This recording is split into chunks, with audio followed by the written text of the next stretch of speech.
Hi there, WOLT chums. Before we get started with this episode, I wanted to share some exciting news. Earlier this year, I partnered with the team at Lose It to write a course called Change Your Thinking, Change Your Weight, a mindset-first approach to lasting weight loss. This is a premium course for Lose It, but now through the end of October, our friends at Lose It are offering this as a complimentary gift for our friends at WOLT Place. So if you were thinking about joining WOLT Place, We Only Look Thin Place, our Facebook-based accountability group for women, this is the perfect time to do so. Again, now through the end of October, new and existing members of WOLT Place will be receiving this as a complimentary gift. So head over to weonlylookthin.com, click on that link for join our support group, sign up, and you will qualify for this amazing offer. I'm so proud of the work I did on this. I want to thank the team at Lose It, Sarah and Hannah, for including me in this project. And now we will get on with the show. Thanks for listening.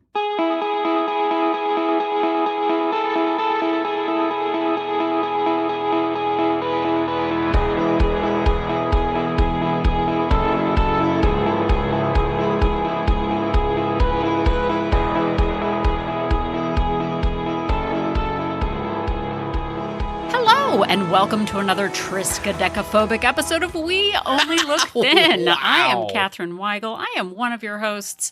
I have lost over 120 pounds and kept it off for over 5 years. I'm a Tiny Habit certified coach, a Thrive Global certified coach. Yeah. I am a little bit afraid of Triscuits. And with me today is Donald Weigel, Oh, boy. also terrified of Triscuits, and I am one of the hosts of the show. I have lost about 100 pounds. I have kept it off for coming up on 6 years. I almost said 6 American years for 6 some American reason. years. Yeah, we use the imperial system of time measurement, not the metric. And we are here to talk about it. And hello. Hello. And if, dear listener, you are listening to this, Yeah. it means that you If you are listening to this, then you are a listener. You are a listener listening. Yeah. And you know that it is either Sunday the 15th Yeah. or Monday the 16th. Yeah. Which means that you survived Friday the 13th. Friday, October 13th, 2023. So much scary. What is more terrifying than Friday the 13th in October? in the month of October? Yeah. Like, that is some scary stuff. It is so scary that we are actually recording this on Thursday the 12th. That is how scary. Yeah, this is like Friday the 13th Eve. Yeah. This is like when we open our some families open their Friday the 13th presents the night before, or they like open one present the night before, but yeah, we wait. We do it on the day because we're hardcore. Yeah. So but we're going to be talking about the terrors that are the 13th, the the phobia part is being afraid of 13. That's what it is. Yeah. I didn't actually know what it was. Yeah. You may not. Catherine loves to surprise me with things. I do. Especially on the podcast.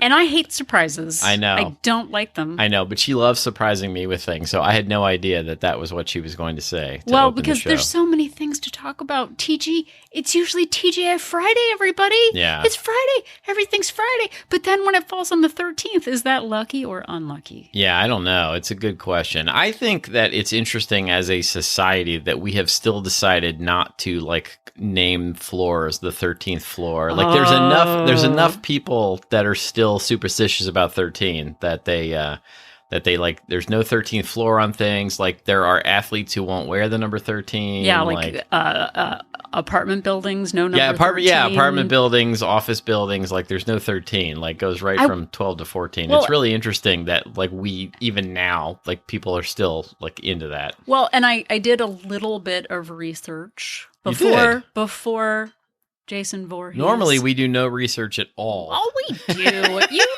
We come up with a pop song, and you're like, well, actually, the origin was the actual author. I know. What was the like Peebo Bryson, like Woodrow Wilson, and I think I might actually be talking about the him. New Deal, the Reformation. Yeah. I can't even remember now. I'm going to be talking about some presidents. Oh, are you? Speaking of the 13. Interesting. Yeah. So in like the Bible times, we'll call them.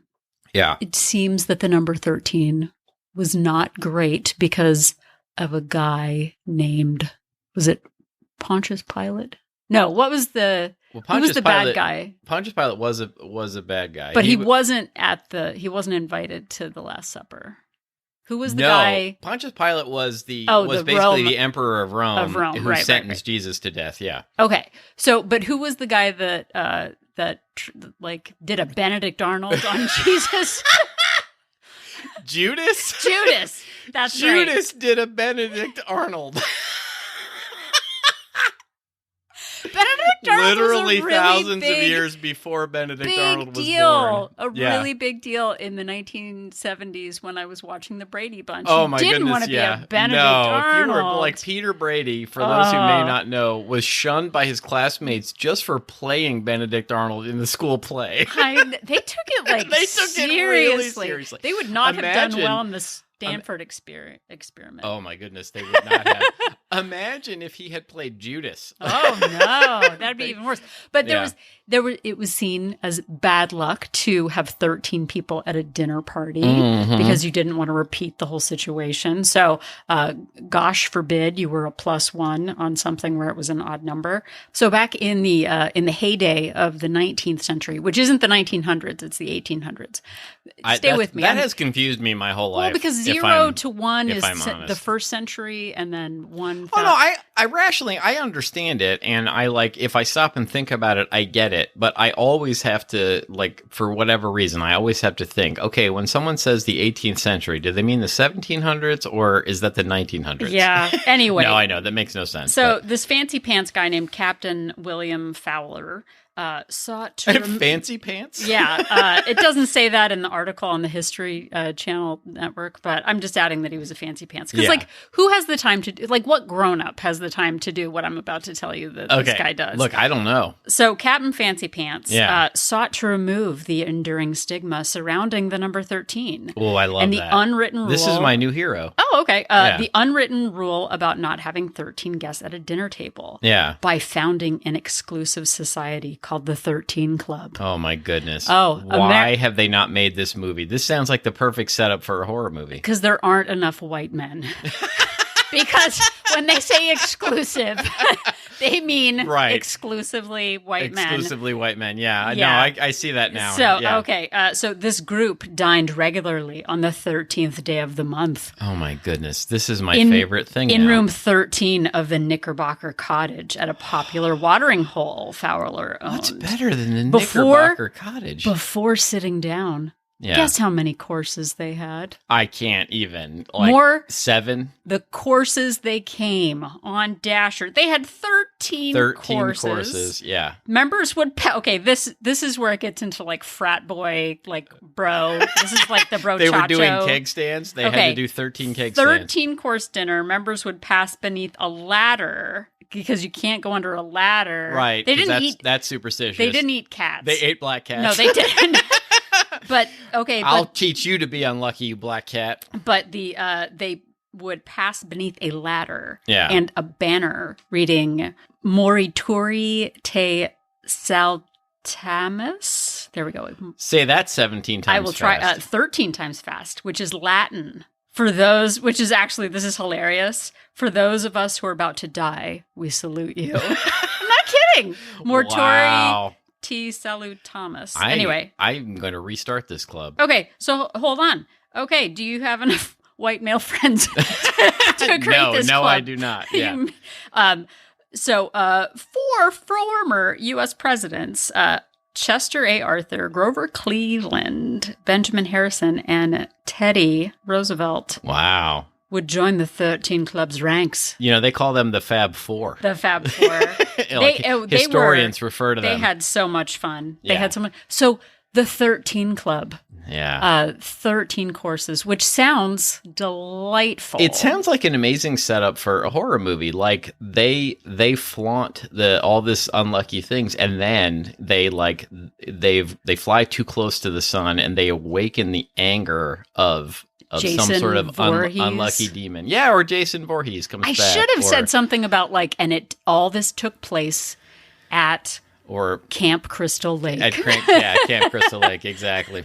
Yeah, I think the first Friday the 13th movie is the only one I actually saw. Yeah. It didn't resonate with me in the same way that the Halloween movies did. I've seen most of the Halloween movies, but only the first Friday the 13th. Oh, and I saw Freddy versus Jason, so that was 2. Ooh, why didn't they call it Freddy the 13th? Because they don't have they don't have us on their side, or they just called it Jason versus Freddy. But if you say Jason, you know, oh, it's Jason. Yeah, that's pretty close. Our daughter mistook Freddie Mercury for Freddy Krueger, which I thought was pretty funny. She was like, "Ooh, it's spooky in here. It's like Freddie Mercury." Oh, I remember that. Yeah, she was much younger then. She was, but Friday the 13th, Jason Voorhees. Donald didn't know this. Yeah. But I actually have, if you go to our About page on weonlylookfilm.com. Oh, yeah. I must have known it at some point because I created the web page, but I had forgotten about it. But I basically said that weight loss is like Friday the 13th. You did. And Jason Voorhees is the patron saint of weight loss. Yeah, and the same would apply to Michael Myers, but essentially, just when you think you've got it under control, it comes back. It does come back. And I think that it all ties together. Whether you're TGI Fridaying your life or just trying to get by and being shocked every time that the grim specter of snack opportunities comes back in your face. Yeah, there's been many times in my life where I will think this is easy. Oh my gosh! I've got this on lockdown. Oh. There's no way. I'm always going to be this weight and this level of fitness, and then life changes. It just changes, and there are more challenges presented. My routine gets disrupted, and I can't do all the same things that I was doing. And then I find myself having to sort of reinvent what I'm doing. Well, and just in case you don't know what a sequel to a horror movie is, right? The theme is we killed the guy. It's usually a guy. Yeah, it's usually a guy. Yeah, to be fair. And he's got a grudge, or his mom has a grudge, or something like that. And at the end, they're like, "Oh, we survived. Everybody we know is dead, but we survived, and everything's fine." And then, of course, this isn't going to happen again. And then it happens again, right? Every time. And Friday the 13th was actually the highest-grossing horror movie canon or franchise until 2018 when our friends at Halloween took over. Really? Yeah. That surprises me. I would have thought Halloween was much more popular all along. Yeah, I don't know if more people are selling Jason masks than Halloween Michael Myers. You know what? Yeah. There's that other Michael Myers too, so then he kind of... I will say, when we're talking about these horror icons and weight loss, when you think about it, snacking with one of those masks on is pretty difficult. It is. Maybe that's it their might be a real trick. deterrent. And all of that, wielding machetes and chainsaws and such. Well, probably in neat. It burns a lot of calories. It does. It burns a lot of calories. And chasing teenagers around, campgrounds. Yeah. You probably burn some calories, and you can't really eat while you're doing it because you have that mask on. Yeah, that's all really good points. So that's all we have to talk about today. Yeah, exactly. But as we are, and like Donald said, we go through stages where we think that we've fought our last weight loss battle. We've gotten through a giant challenge. We've made it through. We're fixed, and we're going to be fine. And then we say, woo, well, just as long as my life is consistent through for the next 50 years and nothing comes up. Yeah, I'll be nothing. fine. As long as nothing changes, I've got this. Well, and for those of us who maybe lost weight during the pandemic, who then went back out into the real world, we might realize too, I know it's been a couple of years since the pandemic, but suddenly there are more social invitations and people are going back into the office and there are more opportunities to eat off plan. Yeah, I may have said this before on this podcast, but I was probably in just about the best shape of my life around June of 2020. I was home, like, didn't see anybody, and I just stayed home and exercised and like ate on my plan from about the time, like, you know, quarantine pandemic lockdown started until I went back to work. But that's like saying like, oh, I was in great shape. Nobody saw me, but I definitely was in great shape. My girlfriend lives in Canada. I had a model girlfriend who lived in Paris, and we couldn't see each other because, yeah. But I assure you, trust us, we were in great shape. Exactly. No, but like, when we're in a confined space, but whether we're at Camp Crystal Lake or maybe on Zoom with our model girlfriends in Paris, right, we're in a position where we have limited options. And then we go back into the real world, and then suddenly, like, who would expect, I'm going to switch genres, who would expect Gremlins in New York City, right? Well, like when it was in a tiny town. It's true. How are they going to top this? They're in a city. New York, is that even a place? I don't know. But now we are back out at large. We're the... Maybe we're actually... There is a Jason Takes Manhattan is there? Movie also. Yeah, I'm almost positive it's called Jason Takes Manhattan. I think you're thinking of Muppets Take Manhattan. I'm almost positive that there's a Friday the 13th movie that takes place in Manhattan.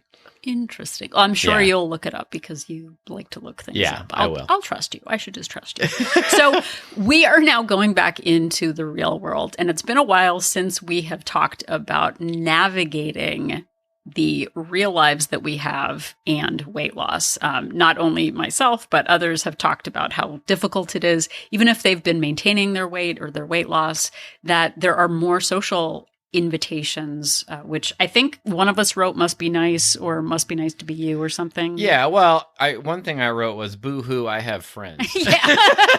Is in my notes. I was paraphrasing, but boo-hoo, I have friends. Yeah, so look, I have lots of friends inviting me places. Boo-hoo! Yeah. Oh, what am I going to do? So instead of being just like, and I'm gonna switch over again, in Star Trek, wasn't it like the person in the red shirt always got killed Yeah, first? the red shirts, yeah. So you don't want to be like the red shirt and have Jason Voorhees track you down immediately. You want to stay nimble. I think there was either a Friday the 13th in space.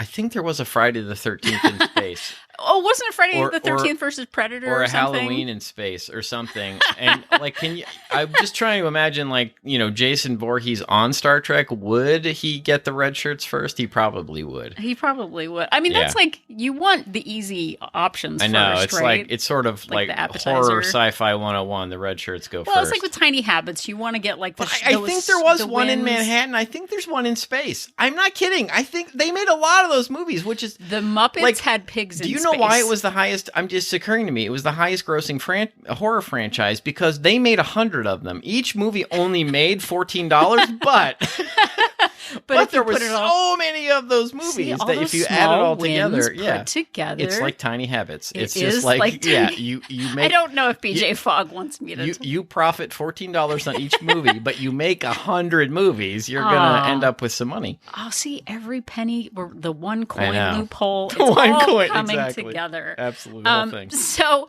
we are going to give you, we would say 13 solutions to the problem of having friends, one of which is boohoo. Right. But we're going to join the 13 club. And we're going to, from now on, we're only going to do things in 13s on this show. But we wanted to share some ideas of how to better navigate social events and opportunities through the rest of the year. We talked recently about prioritizing your calories. We did a lot of mindset work on previous episodes. But in this one, we're going to give you some practical tips of how to navigate the rest of this year, because we can so easily fall into like, well, what an unlucky month to try to lose weight. Yeah. And like, well, I'm supposed to be thankful in November and then Christmas and suddenly it's January. Yeah, and I think a lot of people, including myself, you know, will do that thing like, well, it 2023 is almost over. You know what? I'm going to get it together next year, and I'll just cruise my way through the rest this year. I won't even watch what I'm eating. I won't worry about my exercise. And I find myself up, 15, 20 more pounds that then they have to deal with the following year, or that I have to deal with the following year. And I've dug myself into a deeper hole, and it doesn't, I find myself in an even worse position than I was if I had just, mitigated the damage starting in October. Well, it's like hearing like that sound in the night at the camp and being like, I heard something outside, Jimmy. I'm going to go outside into the dark. Investigate by ourselves. Investigate. Yeah. Oh, let's split up. Right. There's no splitting up. We need to stay together.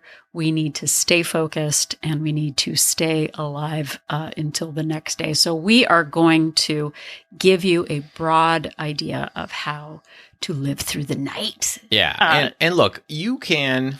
we're talking about the horror genre, but you can choose which genre to live in. Oh, that's a good point. Through the rest of the year. Yeah, is it going to be a horror movie, or is it just going to be like a super duper lovely? I don't know. What other genres are there? I don't even know. There's love stories. Oh, there's yeah. action adventure. Oh, there's yeah. action venture. You're on an action. I honestly could not remember any journey. I read so many There's comedies. Oh yeah. Yeah. Oh, that's good. Yeah. So we are going to start by asking you to actually we're going to use our old construct that we've used before of all the words starting with the letter P. That's right. Lots of words starting with the letter P. And as everyone knows, the letter P is the spookiest letter of the alphabet. It has been scientifically proven. You mean it's Pookie? I have no references with which to back up that insertion. Pookie. It's Pookie. It's Pookie. Sorry, I just like that glazed. I glazed right over Garfield. you saying that. Garfield had a little stuffed animal named Pookie. Oh, did he? Yeah, Pookie Bear. And I had a TGI Friday bag that actually had Garfield on it because he loved Fridays and lasagna. Oh. This is all coming around. It's like all your coming around. Childhood TGI Friday, and I would only TGI Friday the 13th. I took the bag to school once. It was in 4th grade. I took it to school, and it was really small. It was just meant for like a chapstick, but I put all my all my books in it. I took it to school on a Thursday, and people made fun of me. It's not even Friday. So I never took it to school other than a Friday again. Kids are the worst. Kids are absolutely and that's the how worst. Jason Vorhees became a murderer. Yeah, I'm still in my 50s self-conscious about so many things that I was made fun of about as a kid. Oh my gosh, exactly. So we're going to start with the problem. The problem is we have lots of friends. Boo-hoo, right, is the big thing. Yeah, but so make yourself even more unlikable than you already are by bragging. Yeah, exactly. Like make your friends mad at you. They will stop inviting you out. Stop being so desirable to spend time with. Exactly. So the first thing to do actually is to just sort of pause and reflect. I can't think of a P word about the pause past. and preflect. Preflect. No, and but look pause. at your past. Pause, yeah. Look at last month. So last month was September, if you're following the Gregorian calendar. And count up the number of days. If you're on the Mayan calendar, it's actually... then whatever. But look back and actually see how many indulgent days did you have last month? Do you keep track of that? I sure do. Yeah. Look at your calorie tracker. How many days did you go over? How many days were maybe church functions or nights out with friends or football Sundays? How many times did you go off track? How many times did you go to your TGI Fridays or your Bennigan's or your Applebee's? Do you have any other Shenanigans? Is that actually a place? Yeah, that's actually a chain. Oh, wow. Yeah.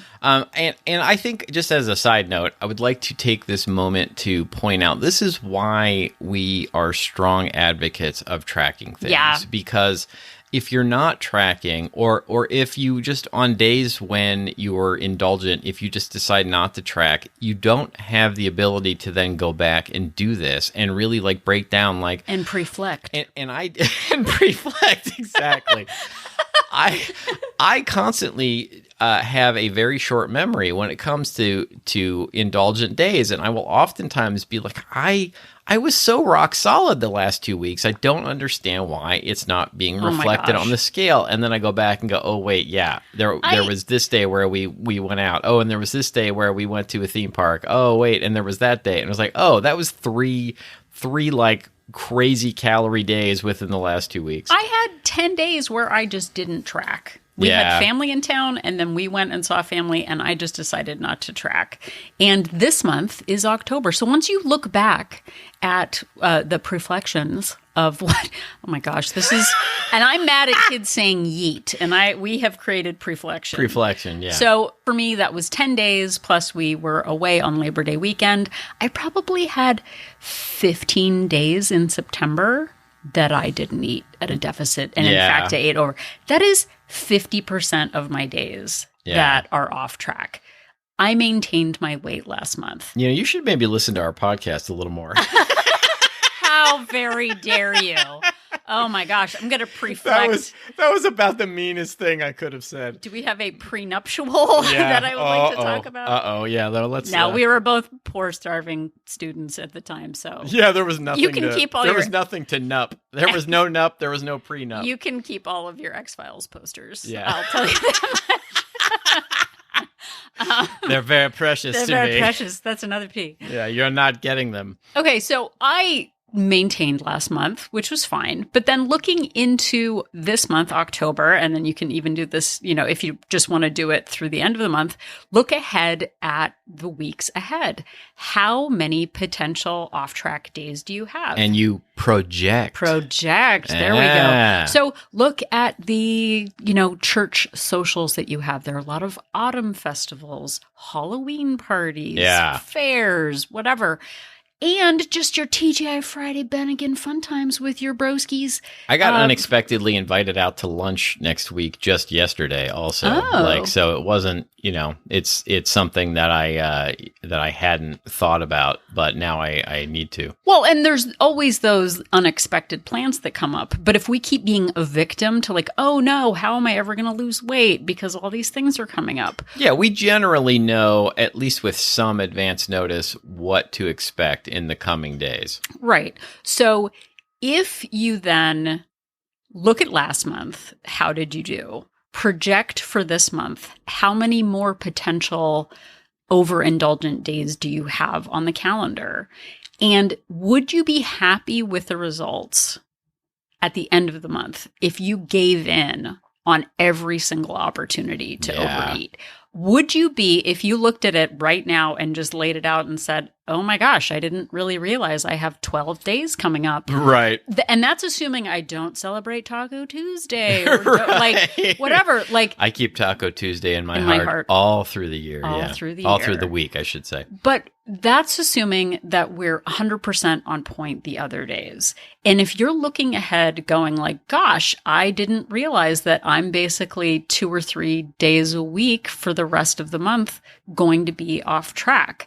We can either, and it's totally available to us. If we're like, well, I'm not going to lose weight. I don't have the emotional bandwidth to deal with it. Like, I don't care. Then you can do that. Yeah, you always are able to make that choice. But ask yourself how happy you're going to be with that choice after you've made it. Exactly. So if you're going to be happy with whatever happens, then that's fine.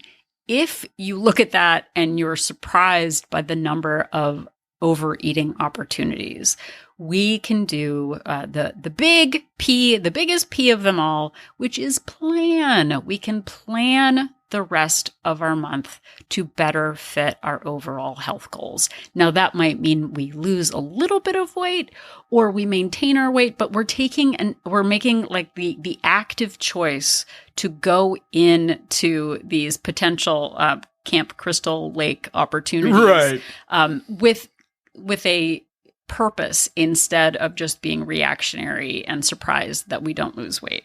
And part of that planning is another P, which is to prioritize. Figure out which events coming up are really important to you when it comes to the food and drink aspect of it. Like, what is there one or two that really you cannot miss out on, or you feel like you'll be sad if you don't indulge on those one or two events? Well, and think about it. What are the 10 out of 10 experiences? If you're going to a really nice restaurant for a special evening or a catered event or something like that, where if your favorite food is the mud pie burger wing mash smash at TGI Frumpkins. At TGI Frumpkins. TGI shenanigans. Yeah. Then, prioritize that. And if you look at it and you're like, well, I don't really care about the food at this particular restaurant. I don't really care about it at that. It's fine.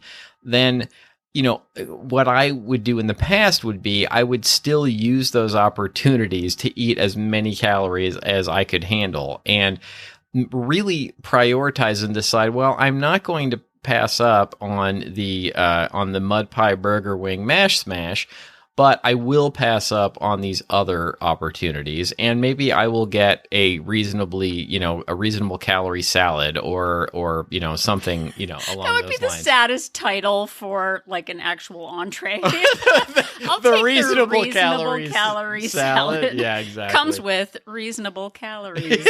Delicious. Exactly. But that, if you look ahead, because a lot of times we think about it as I'm on a diet, I can't have anything, and they use that word restrict, which I don't like.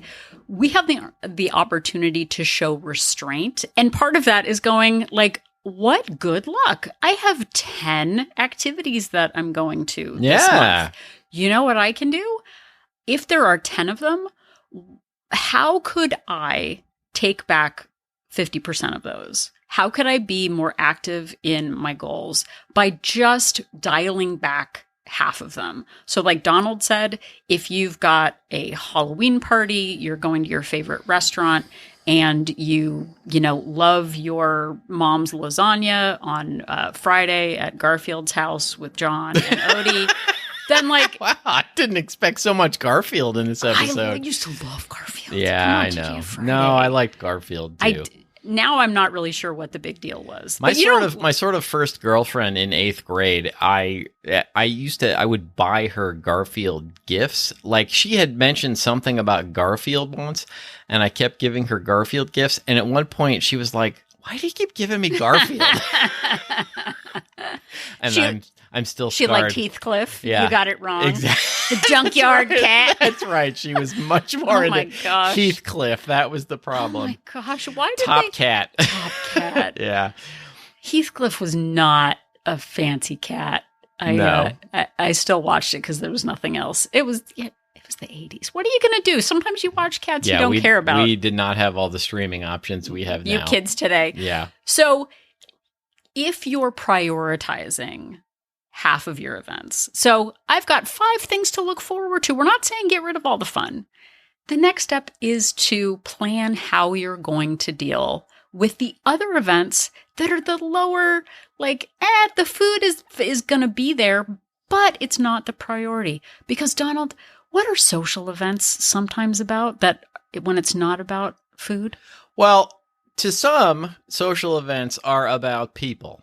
Huh. I guess Jason Vorhees thought that. Not me. I'm not there for the people. Believe you me. But others are there for the people. No, in all seriousness, the event is really meant to be about the people and sharing time with them. And I know that I have a tendency, and I've talked about this before, to make food my number one fun. And I can't remember where I stole that from, but I'll try and look it up and put it in the show notes. But that I tend to make all events I think about how I can make them about food before I think about anything else. And it's really been a big deal to me to really remember and internalize the idea that I'm there to be with the people and spend time with the people and enjoy the event, the activity, the company, the friendship, and to not make it about food. And it doesn't have to be about the food.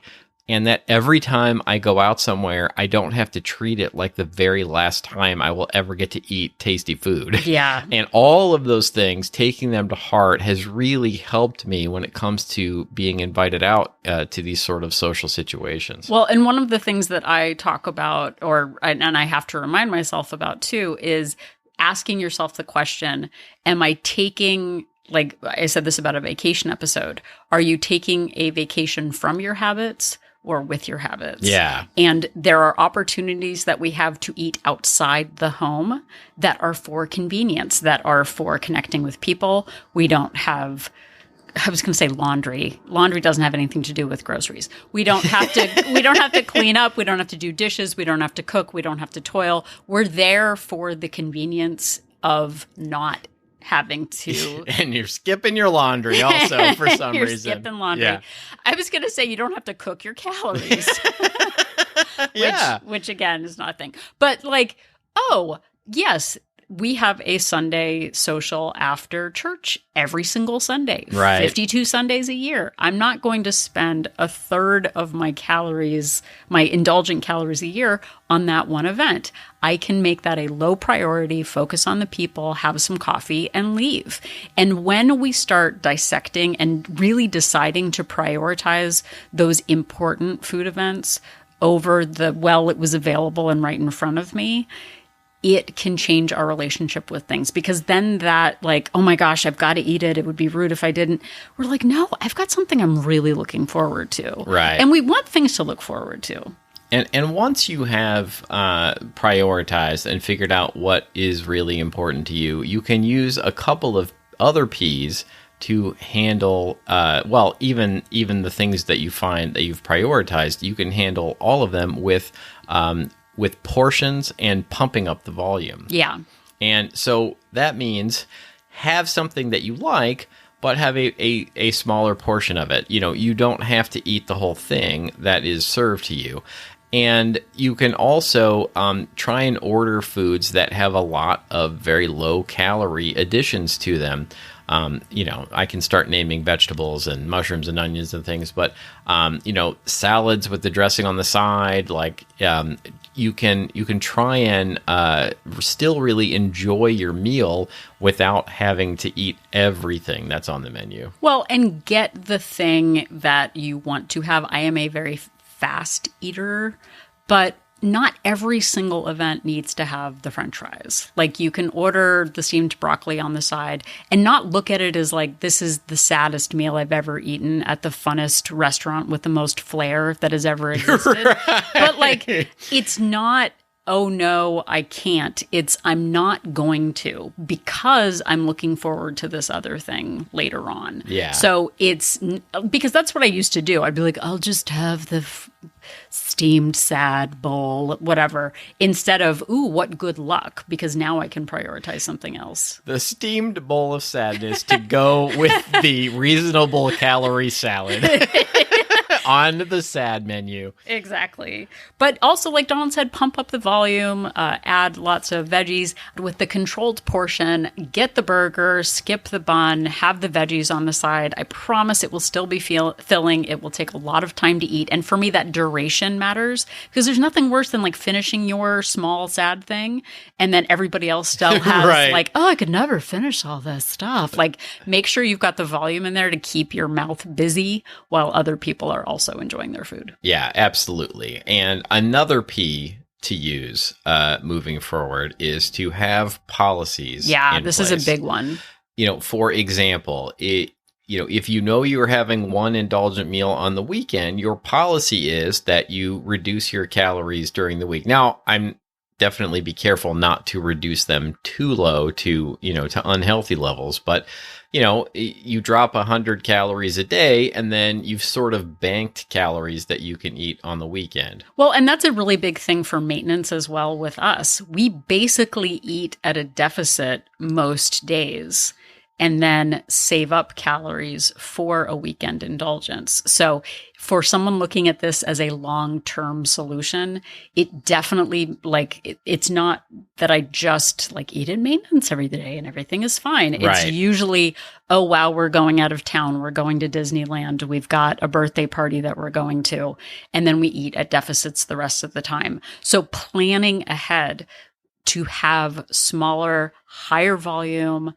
satisfying portions during the week and going my policy is if we're going out on the weekend, I don't eat cookies during the week, but I save up my calories for the romp'em stomp'em cheese, what is it called? Cheesecake. Romp'em stomp'em. The romp'em stomp'em cheesecake. Yeah. Cheesecake portion at the restaurant on the weekend. Yeah. And another example of a policy, there could be hundreds of different policies that you could adopt for yourself, whatever works. But it could be something like, if I know I want the dessert, I'm not going to have any alcohol. Or the flip side, I know I want an alcoholic drink, I'm not going to have the dessert. Or, I would really like to have an alcoholic drink, but I'm only going to have one while I'm out, like that kind of thing. Well, and it's important to not negotiate with yourself in the moment. Yeah, that's why you set these policies up ahead of time. Right. So I'm the kind of person who prioritizes a single indulgence when I go out rather than this is my last opportunity to eat all of the things forever. Right. So having an if-then policy. If I have alcohol, then I don't have dessert. If we have an appetizer, then no bread on the table and no dessert. Right. Make sure it's an either or situation and be bold about it. It might be tough at first because, come on, you gotta do it. You make your come on voice. come on. Like that peer pressure is real. And sometimes the peer pressure is coming from inside me also. Ooh, does the table, I've said this before, like the Ouija board of appetizers, does anyone want an appetizer? I feel like the table. Would somebody with the table like appetizers? I think the table wants 2 orders. Yeah, should the table get 2 orders? I think we should. Yeah, the table should get 2. There's a lot of people here who look very hungry. But if we keep doing that, we're just going to wake up on Monday the 16th. Is that what it is right now? Monday the 16th, even scarier than Friday the 13th. Because that's when we get on the scale. And then we make promises that we're never going to do it again. Oh, it was just that one time. I've gotten it out of my system. But Jason Voorhees doesn't get it out of his system. No, he does not. And as people who really like the taste of delicious food, it's not about getting it out of our system. It's not about willpower. It's about setting ourselves up for success by really strategizing how best to manage our calories and being out in public with people and living real lives. I used to hide for months at a time and not go hang out with people, not visit people, not go to parties because I didn't want the temptation of the food choices ahead of me. But getting to a point where we're living our actual lives and managing to enjoy parties or Bennigan's or Ground Round, which doesn't Ground Round. I don't know if they still have those. I don't know if they do, but I haven't thought about Ground Round in like a decade. Nobody has. Probably more than that. But it's important to go in feeling like an actual person who has control. And part of building that identity is actually saying to yourself, instead of boo, I have friends. What was your note? Or must be it was sad? it was boo-hoo, I have friends. Boo-hoo, I have friends. Of this is an opportunity to practice what I say is important to me for the rest of my life. Now, situations change, our desires change, but going into any situation with a plan really helps us stay in control. It reminds us that we have other things to look forward to. This is a whole season of looking forward to food-based events. And we can either wake up in January saying, well, I've got this 365 days figured out. That was a trick. I just said a trick to you because next year is leap day. So you have another day you've got to... Gotcha, listeners. Boy, I bet you feel foolish. Benedict Arnold. But we've got one more extra day to think about next year. We sure do. nothing gets easier. We don't suddenly are imbued with more willpower. It's about making it easy, setting ourselves up for success by pausing, looking at the weeks ahead, planning, prioritizing, and using tools around us to set ourselves up for success, because we really matter in all of this.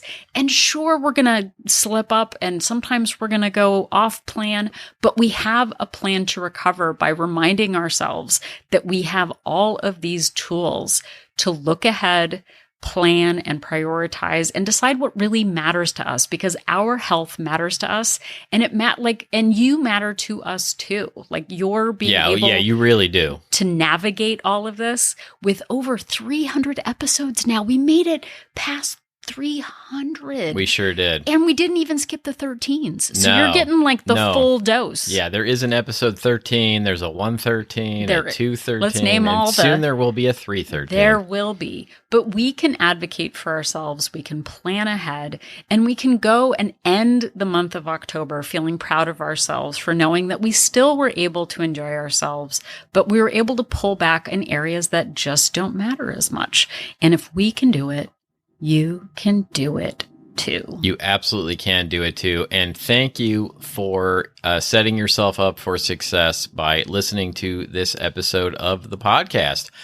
All of our episodes of the podcast are available wherever you found this one. We are on all the major podcast platforms. And also, you can find every episode on our website at any time at weonlylookthin.com.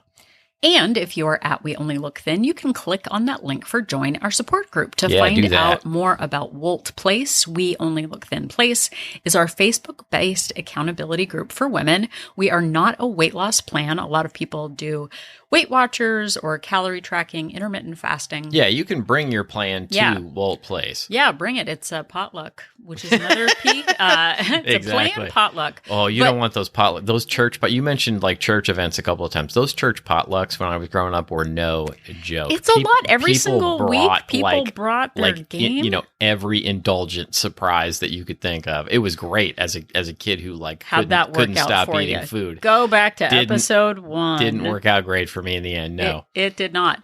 But we are a place, regardless of your plan, to work on your mindset and prioritize your month ahead. We do Zoom meetings, challenges, and it's just a great place for accountability and support.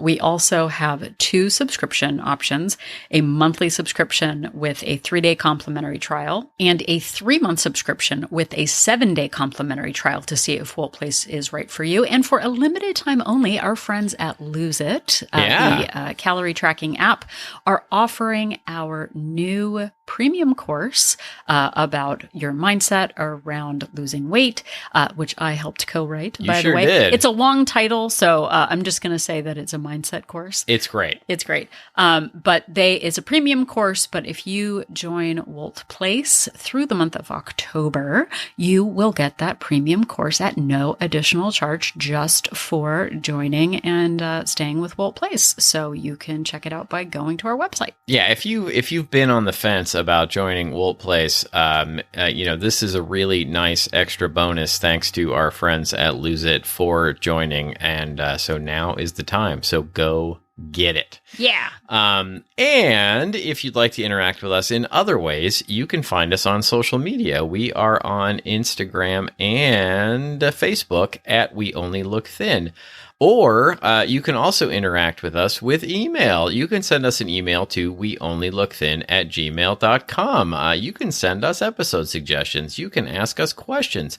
You can just say hello, give us a compliment, drop us a line. We would like to hear from you once again at weonlylookthin@gmail.com. Yep, and if you could head over just for a second, just as a little thank you very much, and that would really help us out too, over to Apple Podcasts and leave us a rating and a review. Not only does it let us know personally that what we're doing matters after all of these years, after these 300 episodes, but it also helps with the outer space Jason Vorhees algorithms when they are posting? I don't know. What do algorithms do, Donald? Well, they look for 13-star reviews. Yeah. And then they suggest... when people are searching for health and fitness podcasts, the more ratings and reviews we have, the higher we will show up in search results. So that it really does help us out. Yeah, and if you're out with all those people-y type people at your potlucks, and your church events, and your TGI Fridays... Fun thing to do. What would another nice thing to do be? Another nice thing to do would be just to tell people about the show. We really appreciate that word of mouth really helps the show grow. It's one of the best ways. When people hear your opinion on something, they really take it to heart. When they've got somebody there in person who they know and they trust, and that person gives their opinion, that is you giving your opinion. If you give us a shout out, it really does help people find the show. Or even if you're in an online group, a Discord server, a Reddit group, a Facebook group, and it feels appropriate, give us a shout out. It helps us a lot. Yep. So if you're still not sure if Jason Vorhees went to space with the Predator or Garfield and Pokey the bear, just remember that Donald and I are an inspiration.